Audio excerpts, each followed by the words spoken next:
ব্যক্তিৰ সৈতে একে যদি আন কোনোবা চৰকাৰী কাৰ্যালয়ত আমি টেম্পটেশ্যনৰ বলি হওঁ আৰু সৰু মানুহ নহয় বহুত ডাঙৰ মানুহো টেম্পটেশ্যনৰ বলি হোৱা আমি দেখা পাওঁ ডেফিনেটলি নাকাত থকা সাব ইন্সপেক্টৰজন বা তাৰ তলৰ কনিষ্টবল হোমগাৰ্ডসকল টেম্পটেশ্যনৰ বলি হোৱাটো একেবাৰে স্বাভাৱিক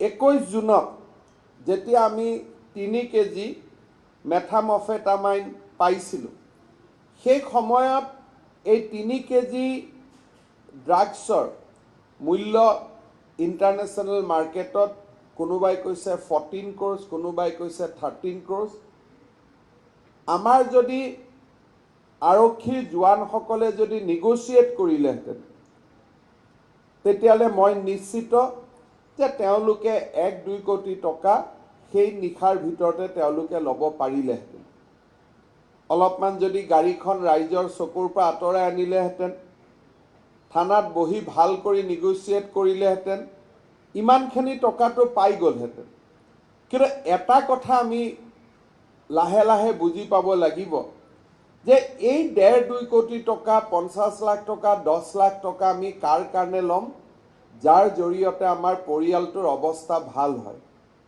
কিন্তু যেতিয়া ড্ৰাগছৰ অবাধ প্ৰজল ইয়াতে এভেইলেবিলিটিটো অবাধ হ'ব তেতিয়া মোৰ ল'ৰাটোৱে যে ড্ৰাগছ নাখাব তাৰ গ্যাৰেণ্টি কোনে ল'ব পাৰিব মোৰ ভাগিনজনে মোৰ ভতিজাজনে মোৰ ছোৱালীজনীয়ে মোৰ ল'ৰাটোৱে অৰ্থাৎ আমি যি টকা লৈ ড্ৰাগছ বজাৰত আহিব এৰি দিলোঁ সেই ড্ৰাগছে যাৰ কাৰণে আমি এই টকাখিনি ল'লোঁ সেই পৰিয়ালটো এদিন ড্ৰাগছৰ কবলত পৰি সেই টকা পইচা সুখ শান্তি আৰু শেষত নিজৰ পুত্ৰ আৰু কন্যাকো যে আমি আমাৰ জীৱনৰ পৰা হেৰুৱাই নেপেলাম তাৰটো কোনো গ্যাৰেণ্টি নাই গতিকে মানুহে বিষ খালে লগে লগে মৰে কিন্তু ড্ৰাগছ আদিৰ নামত টকা লোৱাৰ পিছত আমাৰো মৃত্যু হ'ব but that will be in a slow process যে লাহে লাহে লাহে লাহে এই ধৰণৰ আমাৰ পৰিয়াললৈকে এই ধৰণৰ ঘটনা আহি গৈ থাকিব সততা আৰু সাহসিকতা এই দুইটাই এই ধৰণৰ ঘটনাৰ পৰা সমাজক মুক্ত কৰিব পাৰে বৰসিং বে এজন হোমগাৰ্ড আমাৰ ডিজি হোমগাৰ্ড কাশ্যপ ডাঙৰীয়া ইয়াত উপস্থিত আছে আমি জানো যে হোমগাৰ্ডসকলে কি টকা পইচা পায় তেওঁলোকে কি ধৰণে জীৱন যাপন কৰে আৰু কিটো অৱস্থাত তেওঁলোক আজিৰ দিনতো আছে এজন হোমগাৰ্ডৰ কাৰণে টেম্পটেশ্যনৰ পৰা নিলগত থকাটো অত্যন্ত ডাঙৰ কথা আৰু অলপ অলপ বৰসিং বে ফ্ৰাষ্ট্ৰেশ্যনতো আছিলে কেইবাবাৰো পুলিচৰ ইণ্টাৰভিউ দিছে পুলিচত পোৱা নাই গতিকে এই টেম্পটেশ্যনটোৰ আকোৱালি লোৱা এইটো কোনো ডাঙৰ কথা নাছিলে আৰু বিশেষকৈ এটা দিন আছিল আজিৰ কথা নহয় আমাৰ কিছুমান নাকা পাৰ্টিত কিছুমান জিপছিত আমি হোমগাৰ্ড ৰাখোৱে এইটো কাৰণে যাতে ইউনিফৰ্মত থকা মানুহসকলে গৈ পইচাটো নুতুলে হোমগাৰ্ডজনে তুলি লৈ আহে আৰু হোমগাৰ্ডজনৰ চাকৰি গ'লেও এখন জিলাত চাকৰি গ'লে পিছত আৰু এখন জিলাত লগাই ল'ম এই ধৰণে এটা সিস্টেমত আমি হোমগাৰ্ডখিনিক ব্যৱহাৰ কৰি থকা আমাৰ এটা প্ৰৱণতাও আছিলে এনেকুৱা নহয় যে তেনেকুৱা নাছিলে বাট এই গোটেইবিলাকৰ মাজত বৰসিং বে সাহসিকতাৰ এটা উদাহৰণ আমাৰ সমাজলৈ আনি দিলে আজি মই এই ক্ষেত্ৰত definitely I need to congratulate Superintendent of Police Karbi Anglong and his entire team অকল এইটো নহয় লাষ্ট 40 দিনত in Karbi Anglong under the leadership of Superintendent of Police বহুখিনি কাম from neutralizing militant organization drugs ধৰা পৰাৰ পৰা অপৰাধিক উদ্ধাৰ কৰাৰ পৰা বহুখিনি কাম কাৰ্বি আংলঙত হৈ আছে আৰু মই ভাবো যে এটা যেতিয়া লিডাৰশ্বিপ থাকে তেতিয়া তলৰ মানুহখিনিও ডেফিনেটলি মোটিভেট হয় বৰসিং বেৰ সাহসিকতাই অসম আৰক্ষীলৈ এটা নতুন বাৰ্তা পঠিয়াইছে। মই বৰসিং বেক অভিনন্দন জনাইছোঁ আৰু তেখেতক আজি আমি হোমগাৰ্ডৰ পৰা আৰক্ষী কনিষ্টবললৈ আমি নতুনকৈ নিযুক্তি দি গৌৰৱ অনুভৱ কৰিছোঁ। I'd like to thank DG Homeguard also for his leadership, and also I'd like to convey my greetings and thanks to Director General of Police and Superintendent of Police for their extraordinary leadership. আমি আগতে কৈছোঁ যে drugs এটা মহামাৰী, ইয়াৰ বিৰুদ্ধে আমি যুঁজিছোঁ। অসমত আৰু এটা ঘটনা খুব বহুতখিনি মিডিয়ালৈকেও অহা নাই, লাহে লাহে আমি দেখা পাইছোঁ যে আমাৰ মহিলা আৰু শিশুসকলক, বিশেষকৈ ছোৱালী আৰু বাচ্চাবিলাকক খুব ডাঙৰ কৰি অসমৰ বাহিৰলৈ লৈ যোৱা হৈছে। তেওঁলোকক কামৰ প্ৰলোভন দি, বিভিন্ন ধৰণে প্ৰলোভন দি আন অত্যন্ত জঘন্য কামত আমাৰ শিশুসকলক আৰু ছোৱালীসকলক ব্যৱহাৰ কৰা হৈছে। যোৱা কেইটামান দিনত আৰক্ষীয়ে সফলতা লাভ কৰিছে, কিন্তু ইয়াৰ আৰু বেছি ভিতৰলৈ যিটো অৰ্গেনাইজ গেং আছে, সেই গেংটোক নষ্ট কৰি দিয়াৰ দায়িত্বও আমাৰ আছে। ড্ৰাগছ, মহিলা আৰু শিশুৰ যি আমি ক'ব গ'লে ট্ৰেফিকিং বুলি ক'ম, আৰু তাৰ উপৰিও আমাৰ গৰুকে ধৰি যিবিলাক চোৰাং ব্যৱসায়, এই গোটেইবিলাকৰ বিৰুদ্ধে যোৱা ৪৫টা দিনত অসম আৰক্ষীয়ে যথেষ্ট ভাল কাম কৰিছে। আৰু মই ভাবোঁ যে আমাৰ DG মহন্ত আৰু স্পেচিয়েল DGP GP সিঙৰ নেতৃত্বত এই প্ৰচেষ্টা অব্যাহত থাকিব আৰু আমি যাতে আমাৰ এটা নিৰ্দিষ্ট লক্ষ্যত উপনীত হ'ব পাৰোঁ।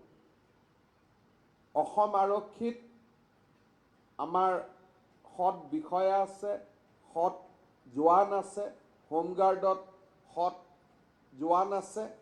মই ভাবোঁ যে আজি আমি বৰসিং বেক যিখিনি কৰিব চেষ্টা কৰিছোঁ, বৰসিং বেক ইণ্ডিভিজুৱেলি আমি সম্বৰ্ধনা জনাইছোঁ, কিন্তু তাৰ জৰিয়তে অসম পুলিচৰ ৰেংক এণ্ড ফাইলত আমি এটা মেছেজ পঠাব যত্ন কৰিছোঁ যে সততা আৰু সাহসিকতাক এইখন চৰকাৰে সন্মান কৰিব। যোৱা কালি মই এটা ইণ্টাৰেষ্টিং ঘটনা কওঁ। ইয়াতে আমাৰ ছেক্ৰেটেৰিয়েটত 4জন গ্ৰেড 4ৰ মানুহে কথা পাতি আছিল। এজনে সুধিছে পেণ্ডেলটো কিয় বনাইছে? কোনোবাই উত্তৰ দিলে যে ইয়াতে অহাকালি বৰসিং বেক এপইণ্টমেণ্ট লেটাৰ দিব। তেতিয়া এইজনে আনজনে কৈছে যে CMAটো ৰুমতো বহাই পেলাই এপইণ্টমেণ্ট লেটাৰখন দিব পাৰে, ইমান পেণ্ডেল ইমান খৰচ কৰা কি দৰকাৰ? তেতিয়া আনজনে উত্তৰ দিছে যে নহয়, ৰুমত দিলে মানুহেতো গম নাপাব যে সততা আৰু সাহসিকতাৰো মূল্য আছে বুলি। অৰ্থাৎ 4জন গ্ৰেড 4এ বহি কথা পাতি আছে আৰু কোনোবাই মোক এই কথাখিনি জনাইছে। তাৰমানে ই কিমান ফাষ্ট, আমি যদি যেতিয়া সমাজে সততা আৰু সাহসিকতাক সন্মান কৰে, তাৰ মেছেজ বহুত ফাষ্ট তললৈকে পেনেট্ৰেট হয়।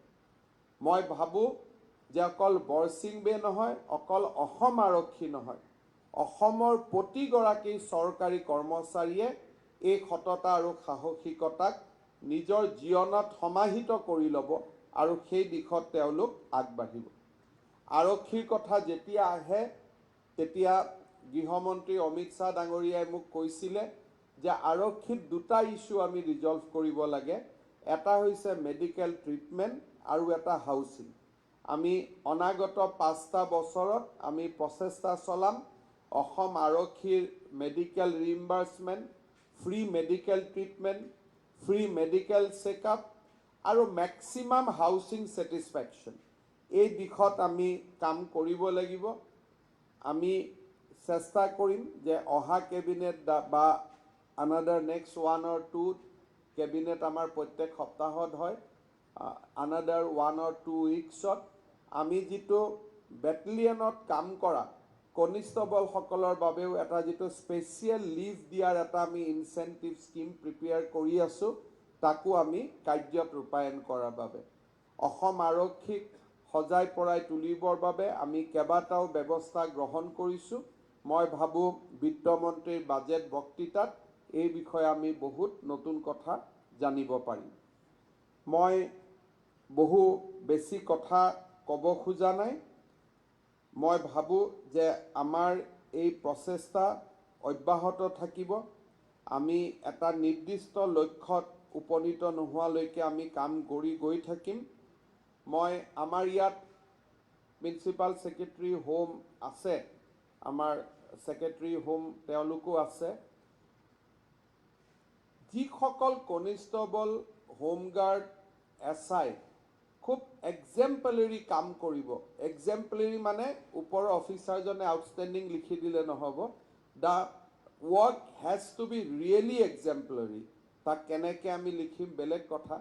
তেওঁলোকক আমি ইনস্পেক্টৰ পৰ্যায়লৈকে আউট অফ টাৰ্ণ আমি প্ৰমোশ্যন দিব পাৰোঁ নেকি। I think we need to come out with a proposal. Exemplary means exemplary. আমি দেখিছোঁ যে 42টা মাৰ্ডাৰ কৰাৰ পিছত এজন মানুহ সমাজত কি ধৰণে ঘূৰি ফুৰি থাকিব পাৰে। Now a team of 3 sub-inspector has neutralized that particular person. This is an exemplary work. So আমি তেওঁলোকক ইনস্পেক্টৰলৈকে প্ৰমোশ্যন দিব পাৰোঁ নেকি। Just a thought, if his integrity is otherwise not question or everything is there. এই ঘটনা, এই দিশত আমি চকু দিব লাগে। আৰু মোৰ মনটো মই সৰু কৰি ৰাখিব খোজা নাই। কনিষ্টেবল এজনেও যেতিয়া 3 ষ্টাৰ পিন্ধিব through his exemplary work, we should be happy and we should feel satisfied. গতিকে মই DGP আৰু বিশেষকৈ মোৰ ছেক্ৰেটেৰিয়েটৰ যিটো টীম আছে, I will advise them to work towards achieving that goal, যে under what formula for doing exemplary work even we can promote a constable to sub inspector then inspector. So' I think we need to come out with that also' because মই আগতে কৈ যোৱাৰ দৰে যে সততা আৰু সাহসিকতাক আমি যিমানেই পুৰস্কৃত কৰিম সিমানে সমাজখন আগবাঢ়িব। আনহাতে এই ৰুলটো যাতে এবিউজ নহয়, যে মন্ত্ৰীৰ যিজন ছিকিউৰিটি গাৰ্ড তেওঁ ইনস্পেক্টৰ হৈ যাব, DGPৰ যিজন ছিকিউৰিটি গাৰ্ড তেওঁ SI হৈ যাব। So' adequate protection should be there so' that abuse নহয় আৰু পাৰ্চনেল ভাল পোৱা আৰু বেয়া পোৱাৰ পৰা এই গোটেই ব্যৱস্থাটো যাতে বহুত দূৰত থাকে। পাৰ্টিকুলাৰলি আমাৰ PSO আমাৰ লগত ভাল কাৰোৱে হ'ব নোৱাৰে। ফাৰ্ষ্ট এই যেতিয়া আমি আৰম্ভ কৰিম, DGP has to certify that I do not know' him personally, তেতিয়াহে আমি এইটো দিশত আগবাঢ়ি যাব পাৰিম। যদি জানো মোৰ ঘৰত অহা যোৱা কৰে, তাৰপিছত দুদিন পিছত যেতিয়া ইন কনষ্টেবলাৰী কাহিনী ওলাই যাব যে অমুক ছাৰৰ লগত ভাল কাৰণে সি পালে, তেতিয়া নহয়। The work has to be really exemplary. আৰু মই ভাবোঁ তেনেকুৱা ধৰণৰ ইনচেণ্টিভ স্কিম যদি আমি কৰিব পাৰোঁ, আমি বহুতখিনি আগুৱাই যাব পাৰিম। পুনৰ এবাৰ বৰসিং বেক ধন্যবাদ জনাইছোঁ। কিন্তু বৰসিং বেককৈও মই আটাইতকৈ ধন্যবাদ জনাম তেওঁৰ পিতৃ আৰু মাতৃক এটা সাহসী সন্তানক জন্ম দিয়াৰ বাবে। বহুত বহুত ধন্যবাদ।